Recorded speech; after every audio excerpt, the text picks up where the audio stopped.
Raphaël, bonjour et ravi de t'accueillir dans ce webinaire Credo Lending. Bonjour Edouard, bonjour tout le monde, merci de m'accueillir là et de prendre le temps ce matin d'écouter la présentation de ce projet. Alors en introduction, on va aller on va se réveiller, un petit coup de fouet ce matin avec un peu de collapsologie ecclésiale. On va essayer de regarder quelques chiffres très rapidement pour se donner un peu les éléments de contexte de ce projet. Alors d'abord, voilà, pardon, je ne suis pas un expert, les baptêmes. Les baptêmes, qu'on regarde un peu les chiffres des baptêmes. En fait, en France, on regarde de 2000 à 2020. 2022, on aimerait, mais bon, on va s'arrêter à 2019. Vous voyez qu'en 2000, c'était 60% des naissances, 70% des enfants qui naissaient étaient baptisés. En 2020, 2019, c'est plus que 26% des naissances. Donc on voit une chute du nombre de baptêmes. C'était un signe intéressant pour comprendre la situation de l'Église en France aujourd'hui. Un deuxième signal, c'est les prêtres, le nombre de prêtres. Vous connaissez peut-être par cœur déjà ces chiffres, mais c'est bon d'y jeter un œil et de se les rappeler. En 1960, il y avait 40 000 prêtres en France. En 2000, il n'y a plus que 25 000 prêtres. Et aujourd'hui, en 2020, on a 13 000 prêtres, 50% de prêtres en moins. Le nombre de prêtres chute. Et un petit détail, c'est que aujourd'hui, plus de la moitié des prêtres ont plus de 75 ans. C'est un chiffre qui est impressionnant quand on ne le connaît pas, et surtout que ces prêtres prennent en compte les prêtres qui viennent de l'étranger. Un dernier point, un dernier chiffre, c'est les congrégations religieuses. Alors les congrégations religieuses, elles suivent un peu le même parcours. En jaune, c'est les femmes, en bleu, ce sont les hommes. L'année passée, de 50 000 religieuses à 20 000 religieuses en 20 ans, moins de la moitié du nombre de religieuses. Ça a une chute vertigineuse. Et aujourd'hui, 60% des religieuses ont plus de 85 ans. Ce sont des chiffres vertigineux. Aujourd'hui, on a 25 000 religieuses, moines et moniales en France, dans 660 couvents et instituts, donc 660 lieux dans lesquels elles vivent, ces personnes. Et en fait, cette chute ne fait que continuer et va se poursuivre. Et dans les 10 prochaines années, on estime qu'entre 30 et 50% des sites vont fermer. Ça veut dire que 250 à 300 bâtiments vont perdre leur communauté. Alors, quand on regarde ça, on se dit, c'est un drame. C'est un drame, on peut se dire que c'est un drame, et on peut avoir une première réaction qui est de se dire que ces 30 ventes par an, c'est la sève de l'Église qui se disparaît. Ce sont comme cette constellation d'étoiles de monastères sur toute la France qui est en train de s'éteindre. C'est les racines chrétiennes de la France qui disparaissent. Alors on peut le regarder comme un drame et s'apitoyer et se dire que c'est terrible. On peut prier pour que de nouvelles vocations arrivent, évidemment, mais on peut le voir aussi comme le lieu d'une nouvelle espérance. C'est-à-dire que là, déjà, beaucoup sont vendus, évidemment, beaucoup sont transformés en hôtels, beaucoup sont transformés en projets lucratifs, pour des raisons diverses. Les congrégations religieuses ont parfois besoin d'argent, aussi bien pour la fin de vie des religieux que pour construire des écoles au bout du monde. Donc, pour plein de bonnes raisons, les congrégations sont amenées à vendre, mais aussi parfois dans des espoirs de cause, parce qu'il n'y a pas de projet, ou alors il n'y a pas de projet réellement d'église ou ecclésiale qui viennent vers eux. Un petit nombre gardent un lien à l'Église, c'est-à-dire qu'on a vu des projets magnifiques émerger, mais ils sont encore très rares. Notre espérance à nous, c'est qu'il faut garder l'espérance. Il y a énormément de projets d'habitat collectif alternatif qui sont en train d'émerger. On voit des gens extraordinaires dans l'Église, hors de l'Église, qui se mobilisent et qui aspirent à vivre différemment. On voit là on a mis quelques exemples, que ce soit dans le domaine de la vieillesse, dans le domaine de l'insertion, dans le domaine du handicap. On voit beaucoup de nouveaux modèles d'habitat collectif. Et c'est souvent des personnes qui consacrent de l'énergie, plus que de l'énergie, ils consacrent leur vie à habiter différemment, tout en gardant un travail. On voit, pour ma part, pour avoir habité avec l'Association pour l'Amitié, on a un travail, une vie de laïque dans le monde, et tout en ayant une vie de laïque dans le monde, eh bien, en même temps, on va vivre avec des gens en situation de précarité. C'est des nouvelles façons d'habiter, et plein de projets émergent aujourd'hui. Et ce qu'on constate, c'est que dans toute la France, que ce soit dans le monde, donc je disais séculier comme dans le monde, enfin le monde séculier, le monde, je veux dire, non catholique comme dans le monde catholique, il y a un engouement pour ces nouveaux modèles de vie. C'est lié à des désirs pour certains de quitter les zones urbaines, d'autres d'avoir une vie qui a du sens, d'autres tout simplement de servir leurs frères, tout en gardant une vie de laïc dans le monde avec un travail. Notre conviction, c'est qu'il est possible d'associer à la fois une ambition professionnelle, une ambition de sens pour sa vie, une ambition familiale, une ambition de vie de prière, et que tout ça peut se conjuguer. Et la meilleure façon de le conjuguer, c'est d'avoir des lieux dans lesquels ça peut se conjuguer. Vivre dans une proximité immédiate avec des gens de la rue, c'est beaucoup plus simple pour se mettre à leur service, j'ai envie de dire, que s'il faut 2 heures par semaine sortir de chez soi et aller dans un autre lieu. Donc en fait, cette façon d'habiter différemment, et qui était assez émergente en fait. Ça fait une vingtaine d'années qu'on voit de plus en plus de projets se mettre en place. On s'est dit avec Oikos et quelques-uns que on voit ce double mouvement. Le mouvement, d'une part, d'effondrement des vocations et de désertification des monastères, cette désertification spirituelle de la France qui est un drame, et on voit émerger en même temps tous ces nouveaux modèles d'habitat collectif. Alors on a décidé d'essayer de créer une structure d'église qui va avoir pour objectif d'accompagner ces deux mouvements et de créer une passerelle entre ces deux mouvements. Sauvegarder ces biens immobiliers qui font le patrimoine de la France, qui sont un patrimoine extraordinaire, un patrimoine culturel, y maintenir une vie spirituelle et accompagner des porteurs de projets innovants. Alors pour ça, on a fait une structure à deux antennes, voilà, un hydre à 2 têtes, une pépinière pour projets innovants, pour accompagner les porteurs de projets. Ça, c'est l'association Oikos qui va recevoir des candidats, des gens qui veulent monter un projet, qui ne sont pas forcément très structurés, et on va les aider à se structurer, à élaborer une gouvernance, un modèle économique, à comprendre comment le site qu'ils vont créer va avoir une viabilité humaine. Et donc, ça d'une part. Et d'autre part, on a créé une foncière, on dit foncière à impact, parce que son objectif va être d'acquérir et de porter la propriété foncière et patrimoniale des sites mis en vente par les religieux. L'objectif de cette foncière, c'est évidemment d'abord de gérer des bâtiments. Donc, on va avoir une équipe de gens professionnels. Et l'idée, c'est de créer une structure vraiment compétente. Et puis, à la fois, de veiller à maintenir l'identité profonde de ces lieux. J'avance dans la présentation parce qu'en fait, on a constitué donc une équipe. Alors, elle est très diverse. J'aimerais vous la présenter en détail, mais on s'est tout de suite entouré de gens comme Laurent Landette, Olivier Pelot, Régis Dubourg, qui sont le directeur des Bernardins, président de Talentéo, enfin d'autres comme ça, qui ont un rapport à l'Église, qui connaissent très très bien les structures d'Église, et comment est-ce qu'ils nous accompagnent à garder une vraie ecclésialité dans le projet, j'ai envie de dire. Mais on a une autre particularité, puis plein de gens très compétents qui aujourd'hui bossent. On a 4 permanents, mais dont une seule est salariée aujourd'hui. Mais voilà la particularité de notre structure.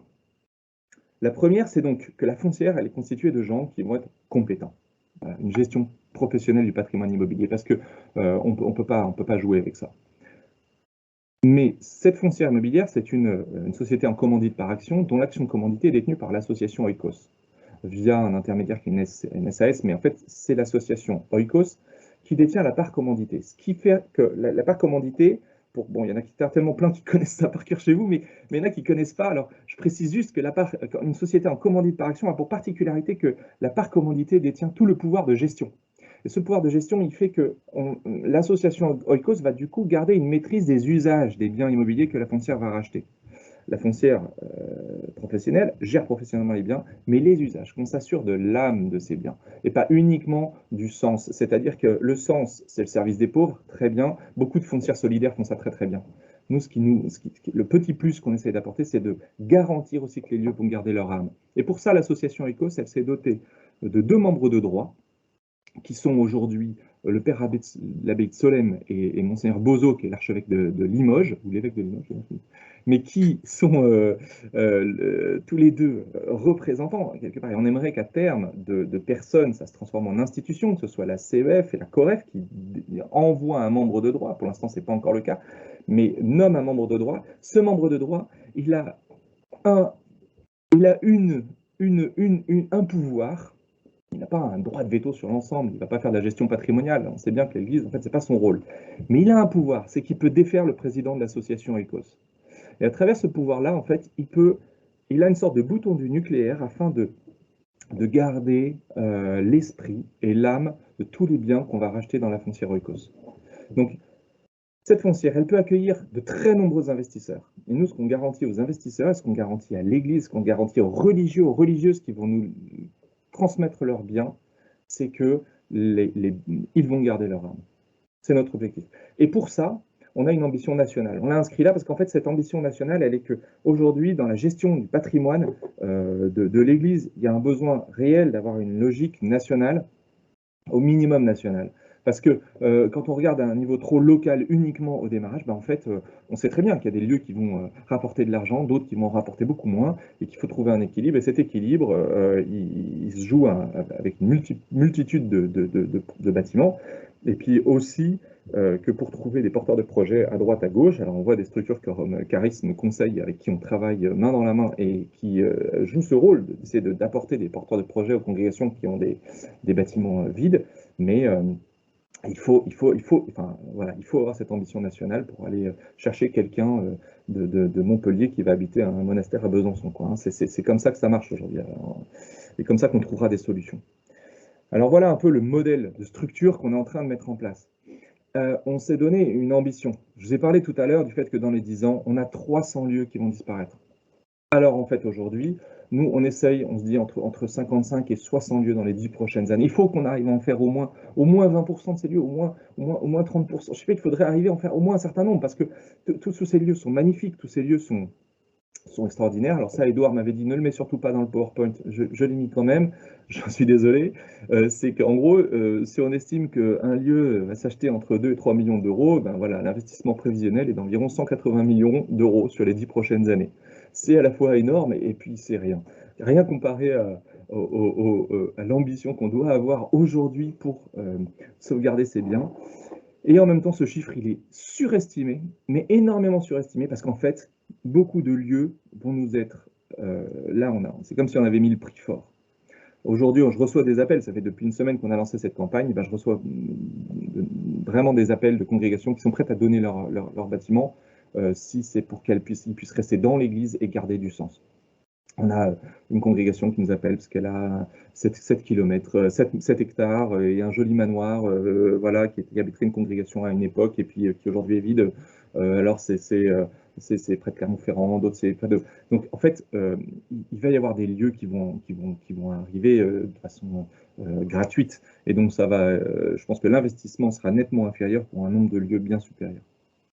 Donc voilà, des lieux à l'étude. On a des appels, donc je vous le disais, il y a l'appel. Je vais vous présenter quelques sites qu'on est en train d'étudier avant de parler d'Avignon. En fait, on a ici, on est dans le 15e arrondissement. C'est le deuxième site qu'on étudie parce que celui-là, on va signer probablement une promesse de vente très bientôt. Pour vous dire qu'on a répondu à 2 appels d'offres qui sont le Carmel d'Avignon et ce site qui est Square Léon Guyot dans le 15e arrondissement. Ces 2 sites, on a été les moins 10 ans et malgré tout, les religieux ont décidé de nous choisir, ce qui prouve le modèle, d'une certaine façon, en tout cas du point de vue des religieux. Ils ont été saisis par cette idée qu'on va essayer de préserver l'âme du lieu. Sur ce site, c'est un ancien patronage. Grosso modo, il y a en tout, on aura à la fin à terme de 2800 mètres carrés dans Paris. Et pour ce projet-là, on bénéficie d'un soutien bienfaiteur à travers un prêt bienfaiteur. Donc, le projet financièrement est bouclé. Et ça, c'est pour la signature de la promesse de vente et pour le mois de décembre. Et la signature de la vente définitive sera fin d'année scolaire. Aujourd'hui, on a un premier projet qui est le bâtiment du Carmel d'Avignon et qui est notre rampe de lancement, notre tremplin en vue de faire tous ces autres projets et d'essayer de mettre en place voilà, ce projet immense. Il faut bien commencer quelque part. Et on a appris que ce Carmel d'Avignon était mis en vente. Si certains connaissent Avignon, On a focalisé sur les remparts, hein. J'aurais pu dézoomer un petit peu pour ceux qui connaissent bien Avignon. Moi, je veux dire, là, on se concentre sur les remparts. Au nord, le Palais des Papes, et au sud, le Carmel d'Avignon. Enfin, tout droit au sud, la gare, et la gare qui est ici. Je ne sais pas si vous voyez ma souris.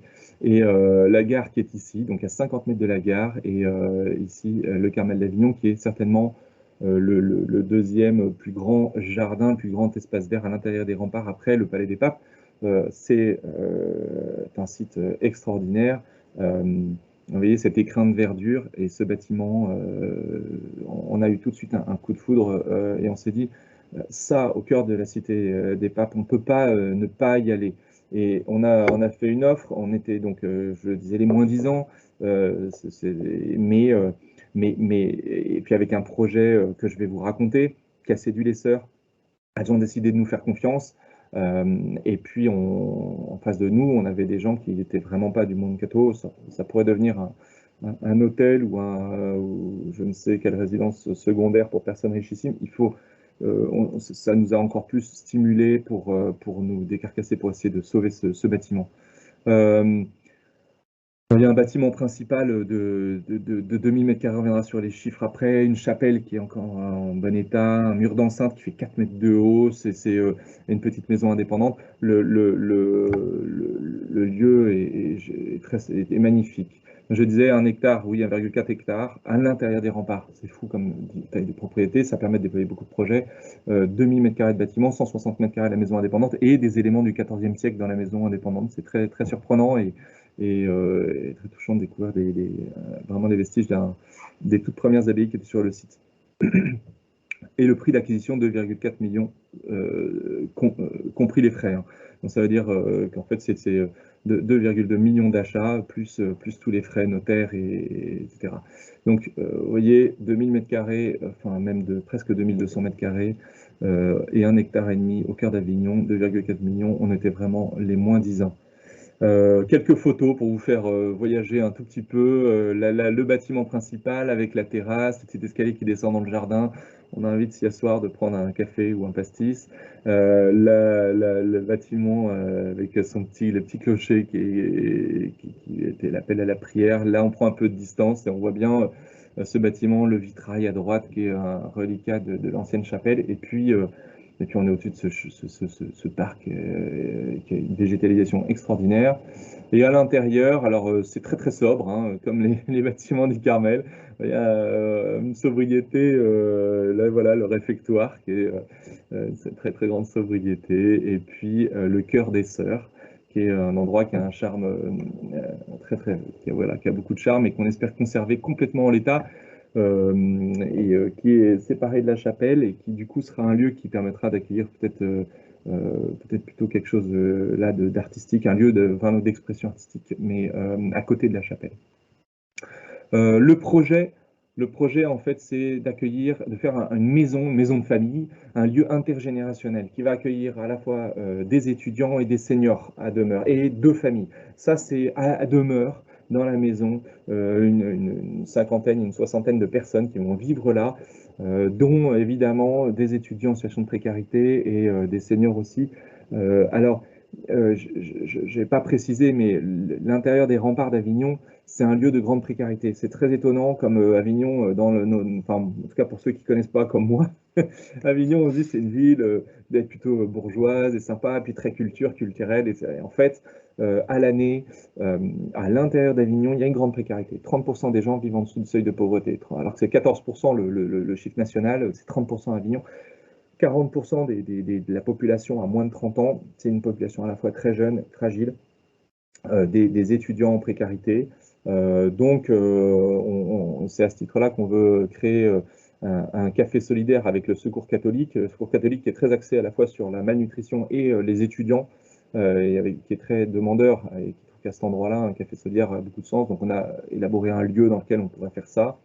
Et puis, bien entendu, une chapelle vivante, au sens où on a bien l'intention que la chapelle reste un lieu de prière. Et puis, voilà, le jardin, plus largement, qui accueillera pendant l'été un restaurant, pendant aussi le festival, eh bien, des scènes du festival off, et puis pour la vie de tous les jours, des ruches, un poulailler évidemment, un jardin spirituel. Le jardin spirituel, je m'attarde 2 secondes là-dessus, c'est un détail mais qui nous tient beaucoup à cœur, c'est de se dire en fait dans ce jardin qui est un endroit, alors on l'a surnommé l'Éden, mais on l'appellera peut-être pas comme ça, mais c'est de se dire qu'il y a un endroit, qui est un lieu d'intériorité, un lieu dans lequel les gens qui vont venir soit au restaurant, soit une scène du off, soit venir parce qu'ils ont été invités pendant l'année, soit au café solidaire, vont pouvoir déambuler dans un des espaces qui soit très très très travaillé d'un point de vue paysager pour que ils goûtent à quelque chose du silence et de l'intériorité de la vie du Carmel, et qui est vraiment comme que on puisse goûter à la spiritualité du Carmel dans cette zone du jardin. Voilà, c'est en 2 mots. Et le potager patronage, parce qu'en fait, la paroisse crée un patronage, cherche un lieu où développer une activité de potager, et on s'est aperçu qu'il y a d'autres écoles aussi du coin, et des écoles publiques aussi, qui cherchent un lieu où développer cette activité de potager pour les enfants. Et du coup, on serait hyper heureux qu'une zone du jardin puisse servir à ça. Et puis, quelque part, peut-être alimenter en partie le restaurant, ça peut être parfait. Enfin, voilà, c'est des passerelles qu'on imagine. Et puis, je termine sur une autre anecdote, en parlant avec le Secours catholique, il me disait, mais on a créé des paniers repas pour les étudiants. Et puis les paniers repas pour les étudiants, avec une ferme bio du coin qui donne des légumes et des fruits, etc. Donc on fait des paniers, puis on les donne aux étudiants. Et ils sont confrontés à un problème, c'est que beaucoup d'étudiants ne connaissent pas les légumes qu'ils ont dans le panier. Et ils ne savent pas quoi en faire. Alors du coup, c'était une des intuitions au départ qui nous ont dit, mais mettre des seniors avec des étudiants, ça a du sens, parce qu'en fait, les seniors vont pouvoir apprendre aux étudiants peut-être à cuisiner, et puis inversement, les étudiants pourront emmener les personnes âgées sur Internet pour communiquer avec les petits-fils, petites-filles, etc. Voilà. Alors, si on fait un petit résumé de l'impact de ce bâtiment, ouais, 50-60 personnes hébergées sur le site, un tiers d'étudiants en situation de précarité, 10 seniors qui sont sortis de l'isolement. L'isolement des seniors, on sait ce que c'est un drame aujourd'hui. Alors 40 cafés servis avec le cœur tous les jours, c'est plutôt 40 personnes servies avec le cœur au café solidaire, et prenons peut-être 120 cafés, des enfants du patronage, un audio spirituel pendant le festival et pendant toute l'année, 600 spectateurs par jour pendant le festival, qui entreront dans un lieu qui sera un lieu de témoignage, et toutes ces personnes-là seront accueillies dans un lieu qui sera un témoignage à la fois de solidarité, d'humanité et un témoignage spirituel. Aujourd'hui, il y a déjà déjà une famille en tout cas qui est prête à aller s'installer là-bas. C'est un couple avec leurs enfants qui sont prêts à venir s'installer dans le Carmel pour y porter l'animation de ce lieu et y vivre tout en gardant leur activité et développer ce projet bénévolement. Alors, en fait, ils sont pour donner une âme et préserver l'âme de ce lieu. Donc ce projet, il est sur les rails. Il manque plus que d'avoir l'ensemble des fonds pour pouvoir acheter ce lieu. Et j'aimerais vous faire 3 promesses, enfin, ceux qui investiront dans ce projet. Dans ce projet d'Oikos, parce qu'on investit dans la foncière. La proposition, c'est d'investir dans la foncière qui va acquérir ce premier lieu, puis qui va en acquérir d'autres à terme. La première, c'est que les petits-enfants de vos petits-enfants vous remercieront et vous béniront et se souviendront de leur arrière-arrière-grand-père ou arrière-grand-mère qui aura investi dans ce projet et qui permettra qu'il y ait encore des oasis spirituelles, des lieux de gratuité, de service et de présence chrétienne à travers toute la France. Donc ça, c'est vrai que c'est la première promesse. La deuxième promesse, c'est beaucoup plus personnel, et pardon pour ceux qui ne sont pas dans peut-être la même foi que moi ou l'enthousiasme, mais c'est que nous avons une conviction, c'est que c'est un projet de Dieu. C'est pas uniquement quelques chrétiens qui se lèvent et qui montent un projet. On est en train d'essayer de comprendre où Dieu essaye de nous emmener dans ce projet. Et même si ça peut vous paraître un peu mystico, on fait des expériences extraordinaires de gens qui viennent rejoindre l'équipe alors qu'on n'a même pas l'idée qu'on a besoin d'eux. Et puis en fait, ils deviennent clés parce que c'est crucial. Je pense à des personnes, mais si je vous racontais les sommes d'anecdotes extraordinaires qui sont arrivées depuis le début de ce projet, à commencer par le fait d'être 35 ce matin, je veux dire, on voit le Seigneur qui est à l'œuvre et qui veut, pour son Église de France, en tout cas, qu'on construise une structure collective, collégiale, et que les chrétiens ensemble se mettent à servir ce projet. Je dirais que moi, ça fait 20 ans que j'œuvre à des œuvres d'évangélisation. Edouard parlait d'Annunzio, dont j'ai passé la présidence il y a 4 ans, mais du congrès Mission. Je veux dire, on fait de l'annonce de l'évangile, des festivals d'évangélisation, on va à la rencontre des contemporains, de nos contemporains. Je m'aperçois d'une chose quand je rencontre des gens en faisant de l'évangélisation dans la rue, en allant à la rencontre du tout venant sur la plage. C'est d'abord que beaucoup de nos contemporains n'ont pas l'idée d'entrer dans une église pour aller... ils n'ont pas l'idée que l'église a la réponse à leurs questions essentielles. En revanche, ils rentrent dans les lieux d'église quand ils cherchent des lieux d'intériorité. Et donc il s'agit, il y a un besoin crucial de maintenir des lieux de beauté, des lieux d'intériorité, des lieux de spiritualité qui soient habités et qui ne soient pas des musées, pour que nos contemporains suivent leur chemin, et sans qu'on leur impose, mais ils aient toujours cette possibilité de trouver des oasis. J'aime parler d'oasis parce que c'est un peu ça. Notre monde devient de plus en plus dur, et les églises ou les chapelles sont comme des oasis. Et les communautés vivantes, comme ça, sont des oasis. Des lieux où on peut à la fois souffler, respirer et boire l'eau de la vie, celle qui est éternelle. Voilà. Et la dernière promesse, c'est que votre investissement, votre argent, il sera bonifié. Mais ça, je vais laisser Edouard en parler maintenant. Voilà, je vous remercie. Merci beaucoup, Raphaël. Alors, dans quelques instants, vous allez pouvoir poser vos questions en direct, donc à Raphaël et puis à moi-même si besoin. Vous allez pouvoir donc cliquer sur le bouton réaction sur vos menus, allez lever la main et puis on vous donnera la parole. Donc n'hésitez pas, on a une petite demi-heure pour le faire, pour que ce projet puisse ne pas avoir de zone d'ombre pour vous. Et vous le voyez, c'est un projet qui est déjà accompagné par un Raphaël qui est habité, et il nous a embarqué en tout cas sur cette première demi-heure. Et donc, on est là pour vraiment répondre à toutes vos questions et toutes les précisions possibles. Alors, sur la partie investissement, c'est important. Donc, l'investissement se réalise par Credo Lending. On parlera des fonctionnalités juste derrière. Mais cet investissement, déjà, eh bien, on peut le regarder par l'œil de cette phrase de Saint Jean-Paul II. Regardez ce qu'il apporte avant de voir ce qu'il rapporte. Et donc, vous allez pouvoir regarder l'analyse à travers les principes de la doctrine sociale de l'Église. Donc, c'est une grille de lecture assez originale, mais qu'on adopte chez Credo Lending. Et donc, vous voyez que les différents principes, bien commun, destination universelle des biens, etc., les 5 principes autour du grand principe du respect et de la dignité de la personne humaine, eh bien, ce projet coche toutes les cases, évidemment, vous l'imaginez bien, et notamment la majeure qui est le bien commun, redonner vie au lieu d'église. Donc ça, c'est toujours un regard important à réaliser sur les investissements que l'on fait. En tout cas, on vous le conseille. Et puis, d'une manière très pratique, eh bien, c'est un investissement en titre, en capital, c'est-à-dire que vous allez devenir, en investissant, actionnaire de la foncière Oikos. Et donc, cette foncière va vous donner évidemment des droits à travers cet investissement. Alors, on dit durée recommandée 10 ans, c'est une recommandation, comme on dit, autorité des marchés financiers, puisque c'est un titre en capital et donc c'est plutôt un investissement très long terme, même si vous avez la possibilité de vendre, entre guillemets, à des moments assez court, moyen terme. On va vous expliquer d'une manière très concrète comment cela fonctionne. Alors, Raphaël, je veux bien que tu passes sur la prochaine diapositive pour exactement comprendre ce que veut dire un investissement de titre en capital, un investissement en action. Eh bien, c'est en réalité, alors juste avant, on était bien sur les titres de propriété. Voilà, donc c'est un titre de propriété, c'est comme si vous achetiez, entre guillemets, une maison. Donc là, c'est des actions, donc c'est un titre de propriété. Vous êtes propriétaire, vous êtes copropriétaire de la foncière, et donc, in fine, des biens qui sont dedans. Et donc, ça vous donne des droits. Quels sont ces droits? Bien sûr, un droit à l'information. Donc, en tant qu'actionnaire, vous aurez accès à l'ensemble des informations, des acquisitions, des chiffres, de la gestion, donc du portefeuille global. C'est important. Il y a une vraie transparence pour les associés.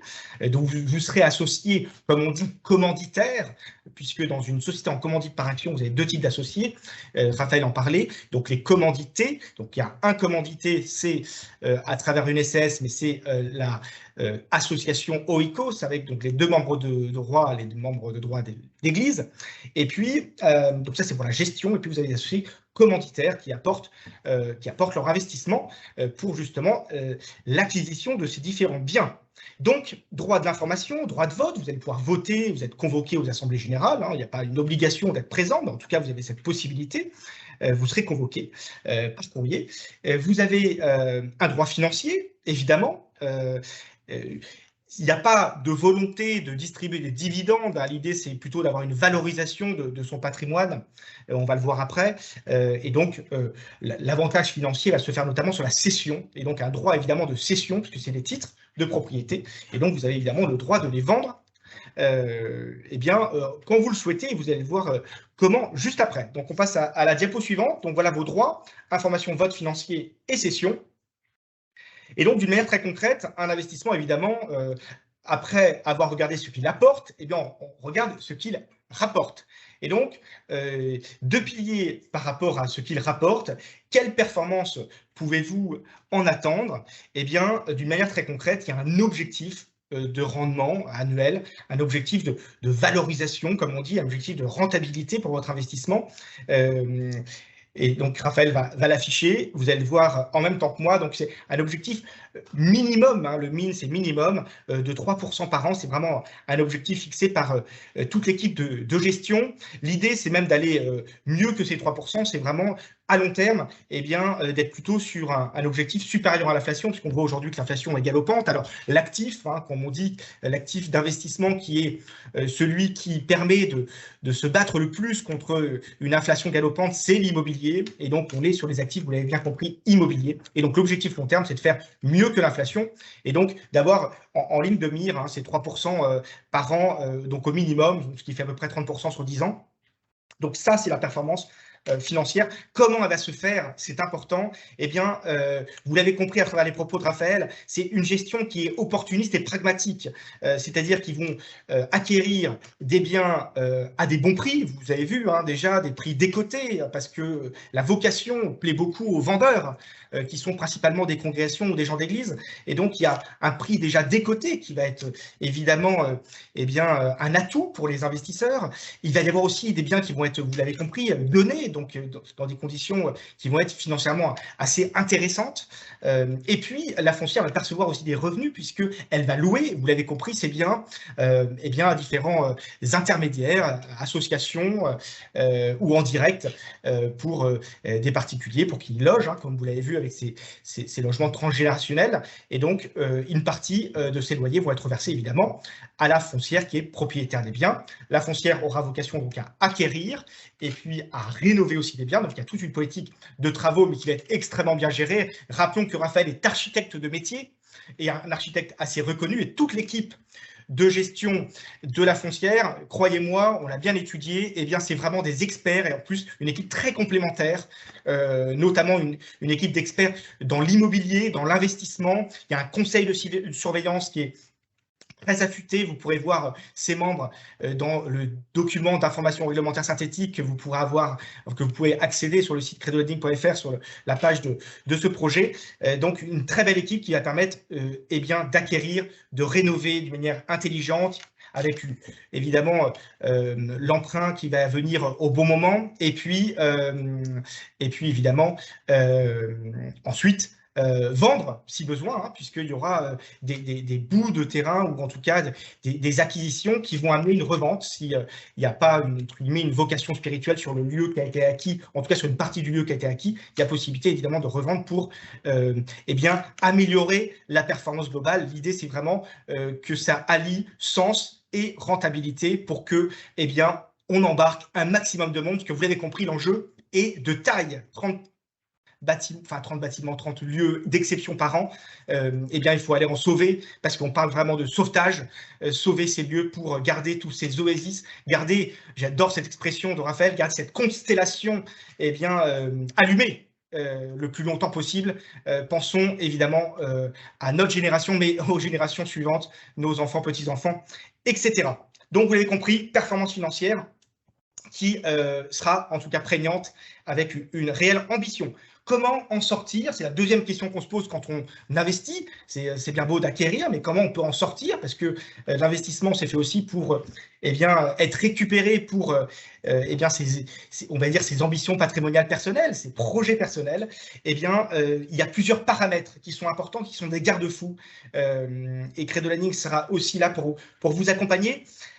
Déjà sur la valeur de votre acquisition dans le futur, donc la valeur des parts que vous allez acquérir, la valeur des actions, elle va être déterminée par un expert indépendant chaque année.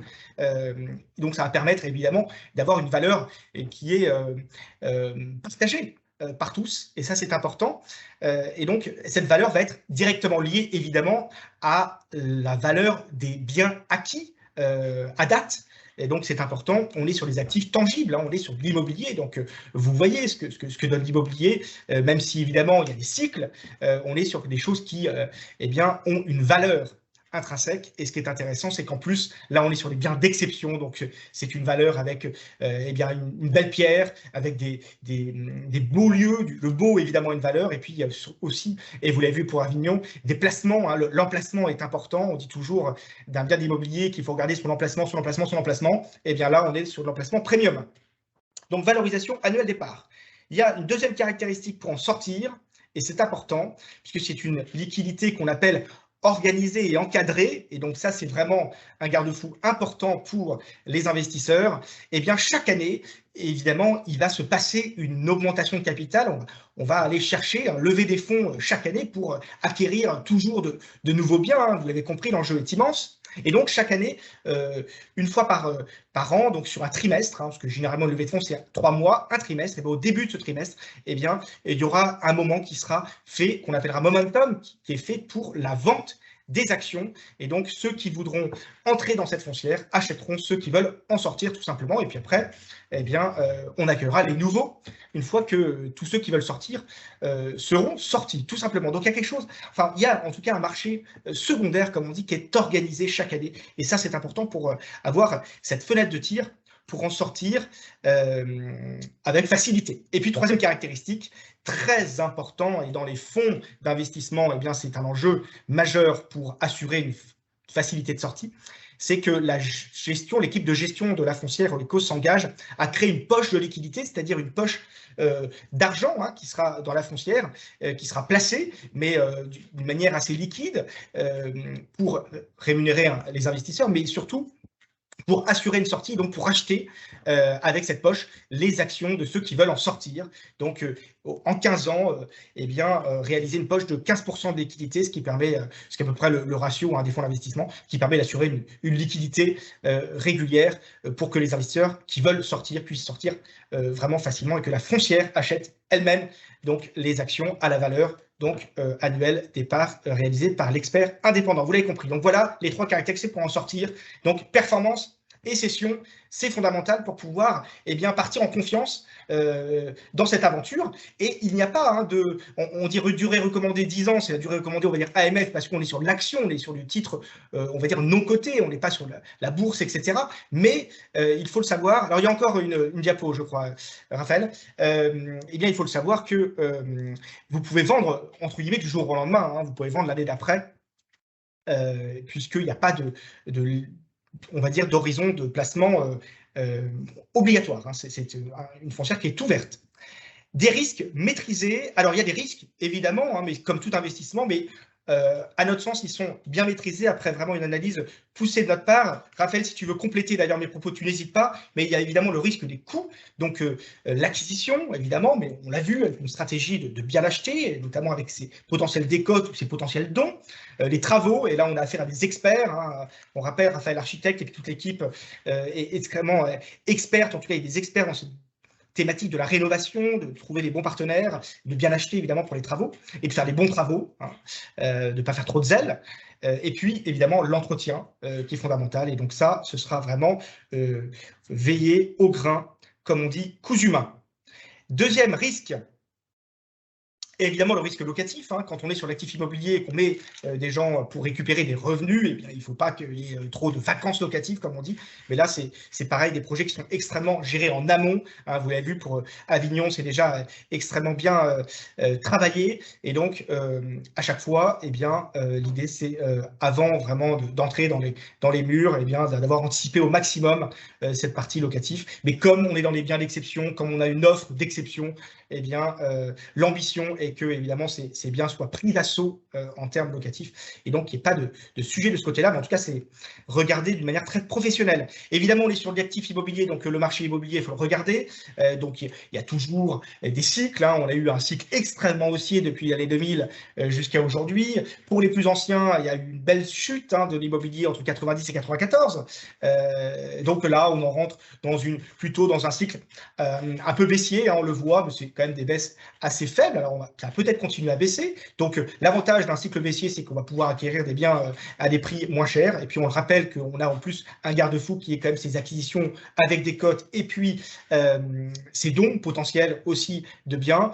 Donc, ça sera vraiment regardé avec précision, et on est sur des biens d'exception. Et vous le savez peut-être, mais en tout cas des biens d'exception, bien placés, belles pierres, le beau, eh bien, permettent aussi de garder une certaine valeur et de contrecarrer, entre guillemets, des chutes importantes sur ce marché immobilier. Mais justement, quand on est sur une approche plutôt long terme, eh bien, ça permet d'éviter de subir ces chocs de cycle.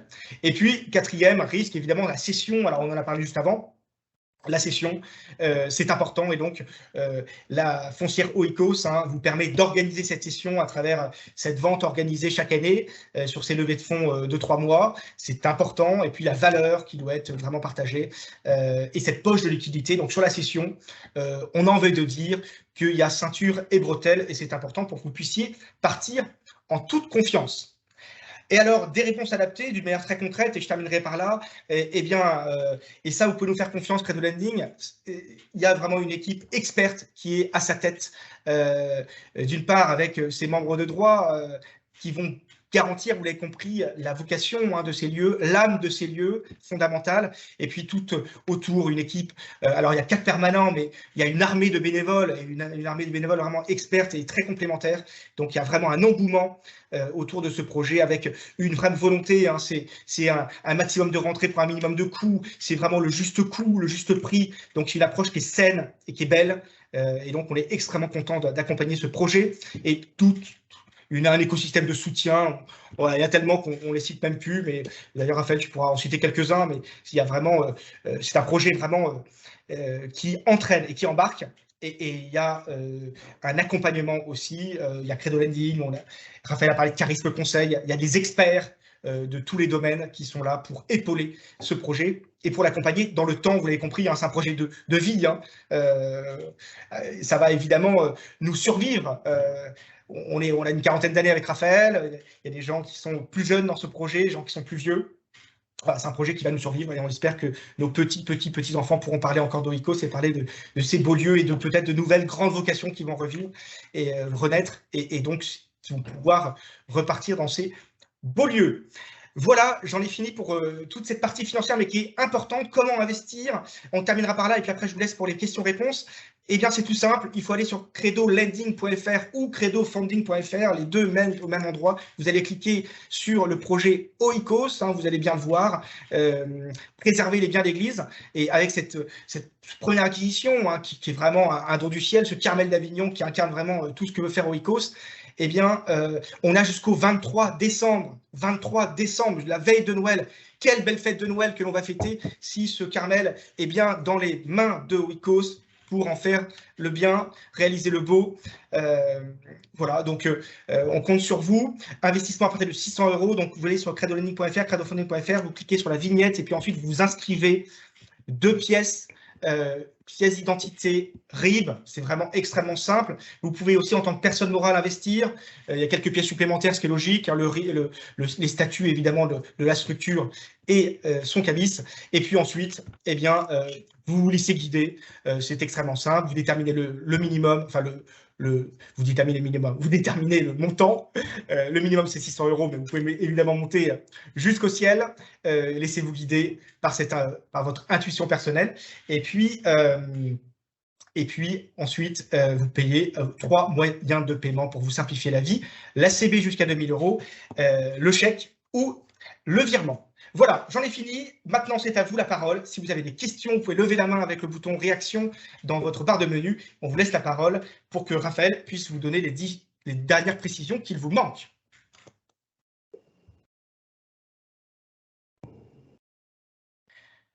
Première question de Monsieur Kerviel. Nous vous donnons la parole. Vous pouvez allumer votre micro. Oui, bonjour. Je voudrais savoir, j'ai 2 questions. Est-ce que vous passez par des emprunts bancaires pour faire vos achats?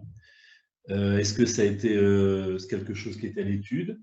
Et deuxièmement, est-ce que vous avez déjà des partenaires institutionnels, des investisseurs institutionnels dans votre équipe, notamment pour Avignon? Merci. Merci beaucoup. Merci. Alors, déjà pour la première question, pour les emprunts, là on a été tellement contraints par le temps, par les sœurs. Le calendrier des sœurs nous a été un peu imposé et très très court parce qu'elles, élément de contexte, mais les sœurs, ça fait 2 ans qu'elles cherchent à quitter le lieu, qu'elles attendaient la réponse du Vatican. Elles attendaient la réponse du Vatican pour avoir l'autorisation de quitter le site et de le mettre en vente. Donc, quand elles ont eu l'autorisation du Vatican, elles ont été extrêmement rapides, ce qui fait que, pour l'anecdote, on a signé une promesse de vente sans avoir pu visiter le bâtiment et sans plan de géomètre. Donc, on a fait faire des relevés de géomètre après leur départ, après la signature de la promesse de vente. Donc, c'est qu'à partir de là qu'on a pu commencer à finaliser. En tout cas, on avait travaillé avant, évidemment, mais pour élaborer le prix, mais on a finalisé tout le projet qu'à partir de leur départ, ce qui nous a contraint dans le temps. Et moi, en 3 semaines, là, en 4 semaines de levée de fonds, aller chercher de l'emprunt bancaire, ça nous semblait un peu compliqué. C'est pour ça qu'on ne fera pas d'emprunt sur l'achat. En revanche, on compte le faire sur les travaux. Et l'emprunt qui sera payé évidemment par les loyers. Donc, pour répondre à votre première question, non, on n'a pas fait d'emprunt bancaire sur la partie achat. C'est pas un dogme, mais sur les autres projets. Voilà. Sur les partenaires institutionnels, là, Edouard, je te laisse répondre. On a quand même déjà eu quelques retours. Il y en a qui sont en réflexion. On a déjà le Procléro qui a déjà investi et puis on attend d'autres réponses. Exactement, donc on a le fonds de la Communauté Saint-Martin qui a investi déjà dans le projet. C'est notre premier partenaire institutionnel, donc hébergé chez la société de gestion Mescart. Et puis on a d'autres qui sont évidemment en train d'étudier. On est vraiment dans un timing extrêmement court, donc on pense qu'on en aura beaucoup plus évidemment sur le prochain tour. Il y en a certains aussi qui nous disent eh bien j'attends de voir Avignon et puis on viendra sur le reste. Donc c'est pour ça qu'il faut absolument que ce projet réussisse d'ici le 23 décembre pour pouvoir embarquer un maximum de monde, parce que ça prend toujours un peu plus de temps évidemment avec les institutionnels, mais on a déjà quelques institutionnels qui vont se positionner sur Avignon, donc c'est de très bon augure. Ça répond à votre question? Oui, absolument, je vous remercie. Merci, M. Kerviel. Alors, j'ai vu que nous avions une deuxième question. Est-ce que vous pouvez remettre la main, la personne qui a souhaité poser la question, parce qu'elle s'est éteinte? Je crois que la personne a un problème de micro et qu'elle a posé sa question dans la conversation. Ah, merci beaucoup. Eh bien, écoutez, on va regarder la conversation. Je voudrais connaître je me pose ma question ici. Je voudrais connaître votre ambition pour le foncier agricole de ces lieux d'église. C'est une très bonne question. Enfin, pour l'instant, notre approche sur les premiers sites, effectivement, c'est des sites urbains parce que c'est peut-être plus facile en termes de rentabilité, mais on a bien l'intention d'étudier les sites. On les étudie j'ai envie de dire à l'opportunité, c'est-à-dire quand on apprend qu'un lieu est libre, on va l'étudier, on va étudier à la fois notre capacité à y répondre. Alors, on a déjà eu des appels de porteurs de projets agricoles. J'ai eu un appel d'un couple qui cherchait un lieu où il leur fallait, je sais plus, 30 hectares, qui voulaient faire à la fois un peu d'élevage et un verger. Ils avaient un projet très précis agricole. Moi, je pense qu'il y a des demandes de chrétiens qui aspirent à exercer cette profession tout en étant dans un lieu, voilà, un lieu qui est une âme. Donc, je ne sais pas si ça répond complètement à votre question, mais c'est sûr que la partie agricole de ces lieux, souvent, est celle qui permet d'apporter un modèle économique qui permet de faire vivre ces lieux. Donc, il ne s'agit pas de... Enfin, c'est tout un monastère qui a quelques hectares, soit de forêt, soit de terrain agricole. C'est une unité qu'il faut absolument préserver. Voilà. Je ne sais pas si ça répond complètement à la question, mais en tout cas, on ne se donne aucune limite. Mais l'important, c'est de préserver ces espaces. Et souvent, en plus, les terres agricoles ou les terrains qui sont autour des abbayes sont des lieux qui font de l'abbaye sa particularité, son isolement, sa beauté. Donc, il faut absolument maintenir ces lieux et les préserver dans leur identité globale. Raphaël, je ne sais pas si ça vaut la peine d'ajouter que, mine de rien, le réflexe d'Oikos pour le site du Carmel d'Avignon avait été d'envisager assez spontanément de l'exploiter en agroécologie. Vu la surface de l'espace vert que ça constitue, c'était quelque chose qui paraissait assez évident. L'idée étant justement que ces lieux deviennent des lieux d'écologie intégrale. Là, en l'occurrence, on se trouve dans un périmètre de patrimoine enfin bref, à mettre en valeur. Il y a des choses qui sont tout à fait protégées par la réglementation et l'urbanisme, donc ça s'est avéré compliqué de pousser la réflexion plus loin. Mais je ne sais pas si c'est une preuve, en tout cas, ça fait vraiment partie de l'ADN d'Oikos que de réfléchir à la valorisation des terres agricoles ou pas encore agricoles, en tout cas autour des monastères. Merci. Donc, vous avez entendu Kathleen Darcet, qui est dans l'équipe Oikos, vous l'avez compris, et donc qui est notamment une des expertes immobilières et qui est dans l'équipe voilà, d'acquisition, de revalorisation des lieux.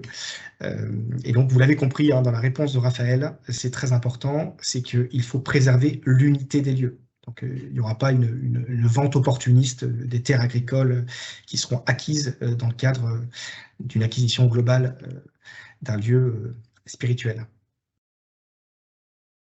Nous avons encore quelques minutes pour répondre à vos questions, mais si on n'a pas beaucoup, ça veut dire que, Raphaël, tu as été extrêmement précis.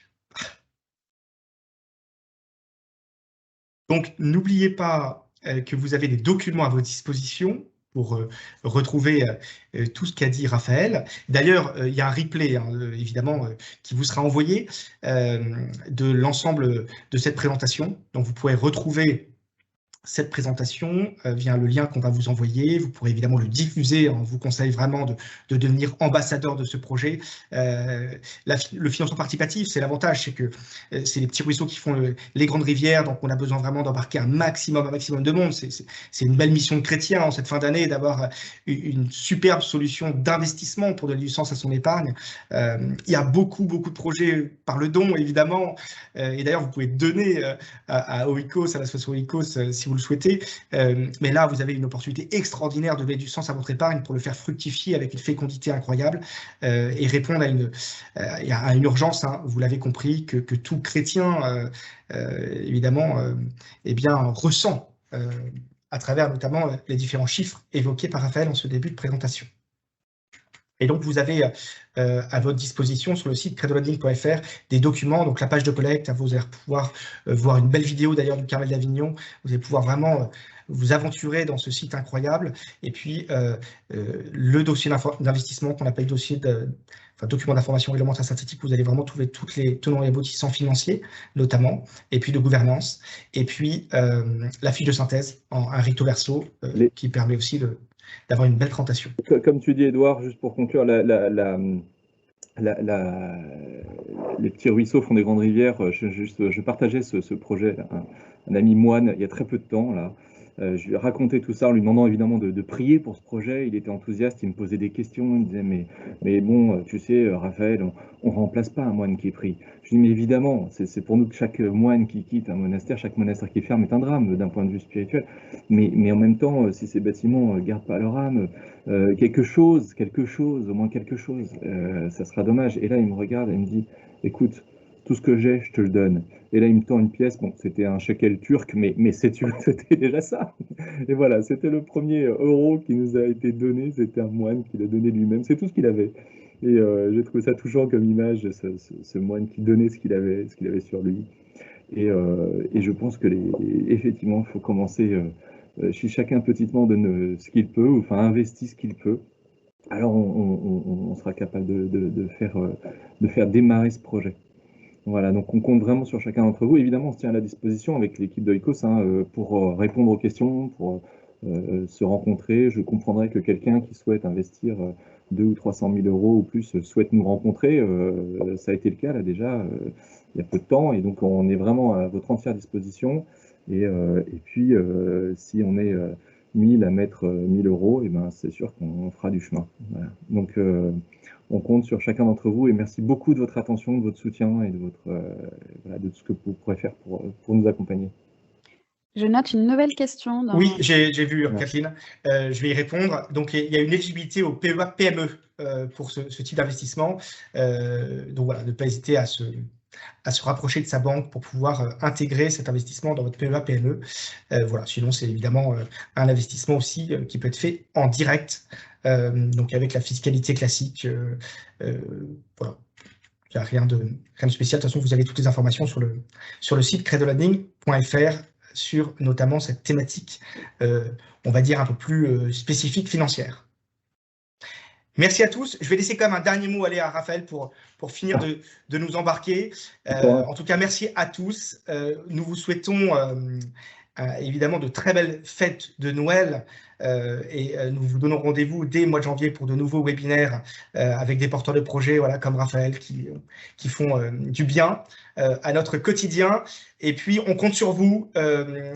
Embarquez dans le projet à titre personnel, à titre professionnel, devenez ambassadeur. On a besoin vraiment de tous pour réussir ce premier projet. Et vous avez vu, c'est un premier projet qui va en appeler d'autres. Donc, tous ensemble, on va le faire. Et donc, en tout cas, nous, on va tout donner jour et nuit jusqu'au 23 décembre. Merci à tous et je laisse le mot de la fin à Raphaël. Merci Raphaël pour cette belle présentation. Eh bien, merci. Non, mais merci d'avoir consacré cette heure ce matin avec nous, ce petit projet. Nous, on a encore des grands doutes. On avance, on espère, et on compte beaucoup sur votre engagement auprès de nous pour décoller, pour y croire vraiment, et pour nous confirmer que ce projet mérite d'avancer. Donc, vraiment, merci à chacun d'avoir pris ce temps et déjà d'avoir supporté ces mots pendant cette matinée. Et puis on continue en tout cas à compter sur notre investissement à nous en temps, en énergie, et on sera là et on continue et on y croit très fortement. Donc à très bientôt et voilà, merci. Je vous souhaite une très bonne journée.